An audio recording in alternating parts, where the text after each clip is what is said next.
नमस्कार विद्यार्थी मित्रांनो, स्वागत आहे आपल्या यूट्यूब चॅनल ज्याचं नाव आहे मोहित मोटिवेटेड टेक चॅनल। आज आपण बघणार आहोत शिक्षक भरतीबद्दल आलेली एक नवीन माहिती। ती माहिती कोणती आहे चला तर मग सुरुवात करूया व्हिडिओला।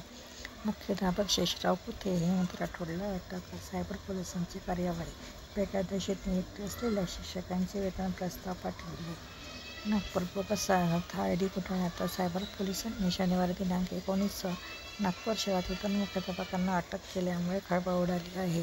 अटक केलेल्या मुख्याध्यापकांनी आपल्या शाळांमध्ये बेकायदेशीर नियुक्त असलेल्या शिक्षकांचे वेतन प्रस्ताव आपल्या सहीनिशी पाठविण्याचे उघड झाले आहे।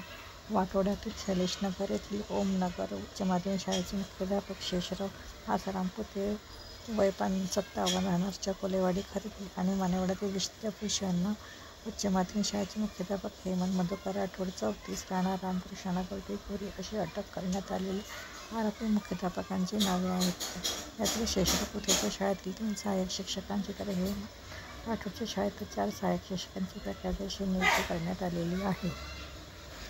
या शिक्षकांची बेकायदेशीर नियुक्ती केलेली असल्याची बाब माहीत असूनही या दोन्ही मुख्याध्यापकांनी त्यांच्या वेतनाचे प्रस्ताव दर महिन्याला आपल्या सहीने वेतन अधीक्षक कार्यालयात पाठविले। त्यानुसार या बोगस शिक्षकांचे वेतन काढण्यात आले। यात आरोपी मुख्याध्यापक शेषराव कुथे आणि हेमंत राठोड या दोघांनीही आपला आर्थिक फायदा करून घेत शासनाची फसवणूक केलेली तपासात उघड झाले आहे।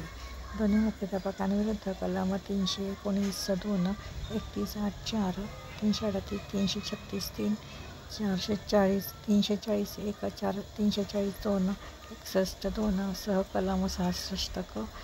माहिती तंत्रज्ञान कायद्यानुसार गुन्हा दाखल करून त्यांना अटक करण्यात आली आहे। आरोपींच्या अटकेबाबत त्यांच्या कुटुंबियांना सायबर पोलिसांची सूचनापत्र दिलेली आहे।